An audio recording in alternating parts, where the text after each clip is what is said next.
আজি বাংলাদেশৰ পৰা অহা মূলৰ কিছু মানুহে আহি বাপেৰ আছাম ক'ব। বাপেৰ আছাম নেকি? কি হয়? আমাৰ বাপেৰ আছাম নহয় কি হয়? এইখন অসম কাৰ? প্ৰভোগ কৰি আছে যে অসমীয়া মানুহক জোকাই থাকিবলৈ সাহস কৰিছে, অৰ্থনৈতিক অৱৰোধ কৰিবলৈ সাহস কৰিছে।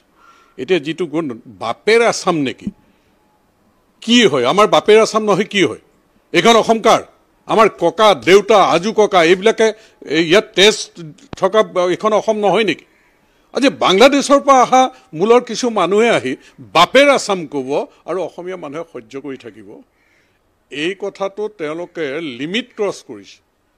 তেওঁলোকে পাহৰি যাব নালাগে কেনেকৈ অসমত 79ৰ পৰা 6 বছৰীয়া অসম আন্দোলন হৈছিল আৰু সেই সময়ত অসম মাতৃৰ কাৰণে 855 জন ব্যক্তিয়ে নিজৰ প্ৰাণ আহুতি হৈছিল। কেনেকৈ শ্বহীদ হৈছিলে? শ্বহীদ হোৱা 6 বছৰ অস্তিত্ব ৰেখা আন্দোলন কৰা এই মানুহখিনিয়ে বেছি যদি এই দপদপনি এনেকৈ চলি থাকে আৰু বাপেৰ আছাম বুলি ক'বলৈ আহিছে, গতিকে এইবিলাক কথা তেওঁলোকে বন্ধ কৰক। আমি যিখিনি মানুহক অসম চুক্তি অনুযায়ী তেওঁলোকক আমি গ্ৰহণ কৰিছোঁ, ইয়াত থাকিবলৈ দিছোঁ। 71 চনৰ পৰা সেই চুক্তি অনুযায়ী 10 বছৰলৈতো তেওঁলোকৰ ভোটাধিকাৰ কটা কথা আছিলে নহয়, 61 চনৰ পৰা 71 চনলৈ। সেইটোতো কৰা নাই। তেওঁলোকক ইয়াত থাকিবলৈ সুবিধা দিয়া হৈছে, কিন্তু সেইবুলি তেওঁলোকে মূৰৰ ওপৰত উঠি জঁপিয়াই থাকিব আৰু তাৰপিছত খিলঞ্জীয়া মানুহখিনিৰ প্ৰতি ভাবুকিৰ সৃষ্টি কৰিব। খিলঞ্জীয়া মানুহখিনিক তেওঁলোকে অৰ্থনৈতিক অৱৰোধ কৰিবলৈ সাহস কৰিব। কবিতা মিয়াৰ নামত কবিতা লিখি পেলাই, মিয়াৰ গান লিখি পেলাই বাপেৰ আছাম পাইছ নেকি ক'ব, আৰু এইটো আমি সহ্য কৰি থাকিম? এনেকুৱা অসমত জীয়াই থকাতকৈ মৃত্যুৱে শ্ৰেয়। গতিকে প্ৰয়োজন হ'লে অসমীয়া জাগিব লাগিব। এই গীত মাতে অৰ্থনৈতিক অৱৰোধে অসমীয়া জাতিক নিশেষ কৰাৰ যিটো পৰিকল্পনা কৰিছে, ইয়াৰ যোগ্য জবাব দিবৰ কাৰণে আমি উঠি পৰি লাগিব। ইয়াতকৈ আৰু বেছি সহ্য কৰি থকাটো উচিত নহ'ব। সেইকাৰণে তেওঁলোকক মই সকীয়াই দিছোঁ যে আজিৰ পৰাই তেওঁলোকে এনে চিন্তাৰ পৰা বিৰত থাকক, নহ'লে অসমীয়া জাগিলে কিন্তু তেওঁলোকে ৰক্ষা নাপাব। এনেধৰণৰ কাম কিয় কৰে তেওঁলোকে? আমিতো তেওঁলোকৰ লগত কোনো সংঘাত কৰিব বিচৰা নাই।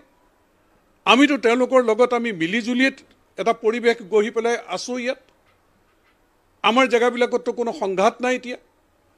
গতিকে তেওঁলোকে এনেধৰণৰ কথা বিধানসভাতে হওক, তেওঁলোকে চেলেঞ্জ কৰা যিবিলাক জাতীয় সংগঠনক যিবিলাক চেলেঞ্জ কৰা অসমৰ মাটিত থাকি পেলাই কবিতাই গীতে অসমীয়া মানুহক তেওঁলোকে ডমিনেট কৰিবলৈ চেষ্টা কৰা যিবিলাক কথা, মাছ নিদিওঁ বুলি শিৱসাগৰলৈ, তিনিচুকীয়ালৈ, উজনিলৈ এইবিলাক ধমকি দিয়াৰ কথা, কি অসমীয়া মানুহে কাম কৰিব নোৱাৰে? অসমৰ কি পুখুৰী বিল নাই অসমীয়া মানুহৰ হাতত? তেওঁলোকে মাছ নিদিলে কি অসমীয়া মানুহে মাছ খাবলৈ নাপাব? নে শাক চব্জি নিদিলে শাক চব্জি খাবলৈ নাপাব? মই সেইকাৰণে অসমীয়া জাতীয় সংগঠন যিখিনি আছে যুৱ বন্ধুসকলক আহ্বান জনাইছোঁ, এতিয়া হাতে কামে লাগিবৰ হ'ল, পথাৰ বজাৰ দখল কৰিবৰ হ'ল, মিস্ত্ৰী যোগালীৰ পৰা ড্ৰাইভাৰৰ পৰা আৰম্ভ কৰি আমাৰ ল'ৰা এতিয়া হাত সাৱটি বহি থাকিলে নহ'ব। স্বাৱলম্বী কৰিব লাগিব। আমি স্কিল ডেভেলপমেণ্ট কৰি সকলো কাম নিজে কৰিব লাগিব। বহিৰাজ্যত গৈ কোম্পানীত আমি ছিকিউৰিটি গাৰ্ড কৰিলে নহ'ব। এই অসমৰ মাটিত আমি খেতি বাতি ফাৰ্মিং কৰি আমি উৎপাদনমুখী যাত্ৰাটো শক্তিশালী কৰি অসমৰ গ্ৰাম্য অৰ্থনীতি টনকিয়াল কৰিব লাগিব। খিলঞ্জীয়া মানুহৰ প্ৰভুত্ব এইখন অসমত সদায় থাকিব লাগিব।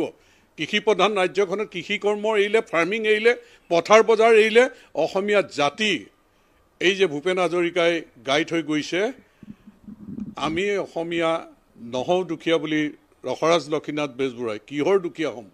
সকলো আছিলে সকলো আছে নুগুনো নলওঁ কম।